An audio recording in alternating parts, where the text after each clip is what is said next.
టీడీపీతో పొత్తులో భాగంగా జనసేన పార్టీ 24 అసెంబ్లీ సీట్లు 3 లోక్సభ స్థానాలకు అంగీకరించడం పట్ల పవన్ కళ్యాణ్ తాడేపల్లిగూడెం సభలో సొంత క్యాడర్ కు వివరించే ప్రయత్నం చేశారు.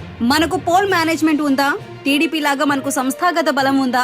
బూత్ లెవెల్లో మనకు కార్యకర్తలున్నారా? ఇవన్నీ ఆలోచించి 24 సీట్లకు ఒప్పుకున్నారని పవన్ వెల్లడించారు. ఈ క్రమంలో సీఎం జగన్ ను అధ పాతాళానికి తొక్కేస్తారంటూ ప్రతినబూనారు. దీనిపై మంత్రి రోజా ఘాటుగా స్పందించారు. జగన్ ఏమీ ఆషామాషిగా ముఖ్యమంత్రి కాలేదని స్పష్టం చేశారు. తిరుగులేని ముఖ్యమంత్రిగా ప్రజల ఆశీస్సులతో సీఎం ఎలా అయ్యాడు? ఊరికే అయిపోలేదుగా అని వ్యాఖ్యానించారు.